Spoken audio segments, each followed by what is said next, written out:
Dr. Ralph Wilson with Web Marketing Today. I'm at the SES conference in Chicago talking with Joseph Kerschbaum, who's an expert in pay-per-click advertising. And I want to talk today about the pros and cons of advertising on Google's display network.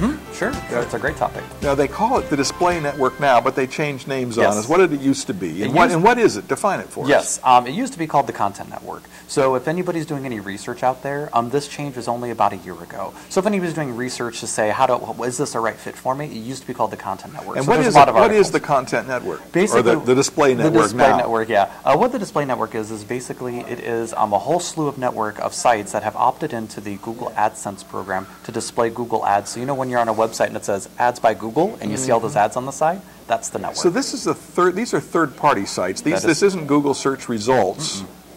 And now I've heard it said that when people are in a search mode, they use a search engine, they're ready to take some action. Absolutely.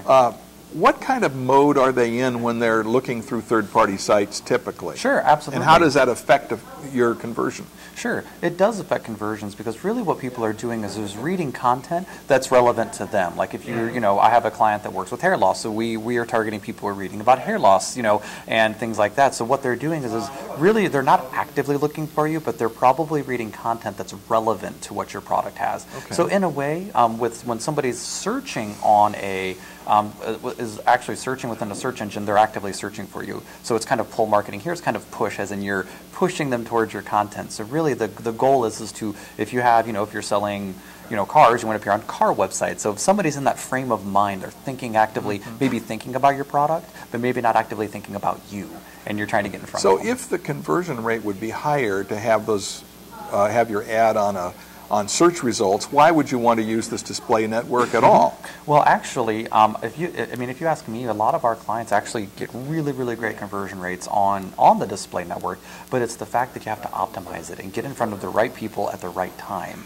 I think that's the thing. So it's just a matter of optimizing. The click-through rates are always lower because people don't always click through the ads, so your click-through rate will be 1/10 of what you're used to.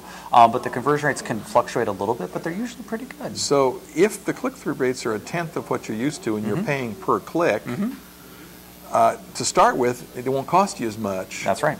But now, when people bid on ads, are they bidding differently for the display network as they are for the search results page?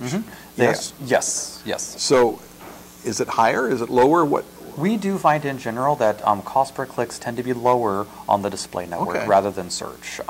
That's just what we find in general. So what I hear you saying from your experience with clients, that some of them get really good conversions and a lower cost, but the volume may be lower than on the search pages. Is that fair? Well, it depends on the product because we actually have some clients that do more on display because there's so much content about not their product specifically, but they're kind of like vertical. So we actually have clients that do really great volume, and that's the great thing. Like one of the positive things about the Google Display Network is it's vast. There is a ton of volume out there, a ton of sites, and that's actually one of the negatives. If we're talking about negatives, is there's just so much volume out there that if you launch a campaign and not really sure what you're doing, you could spend a lot of money without converting. So what should if I decide I want to give this a try, what are some things I need to do to protect myself from just blowing my money away? Sure, absolutely. Well, the first thing that people need to do is watch their daily budgets. If you really only want a small investment, well, with an AdWords, you can just set a small daily budget, like $25, $50, whatever you're comfortable with.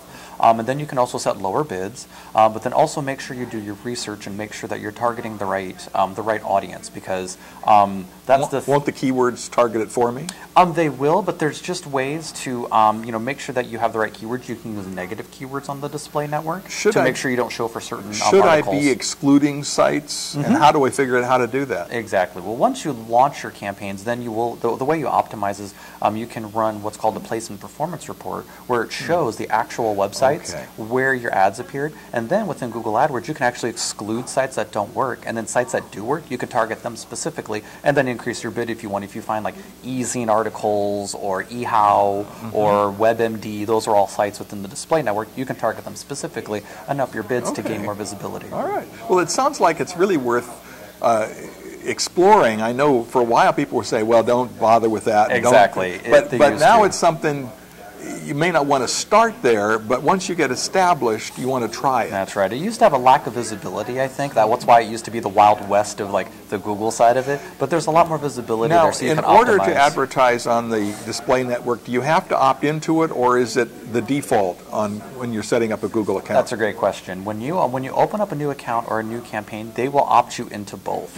So what you need to do is split the two. You should never run your campaigns together. You should never have your search network and your display network together because they're very, very different. So you should always separate the two. All right. Well, we've got a lot of tips from you. Tell me about your business and what you do. Absolutely. Well, I am Vice President with Clicks Marketing.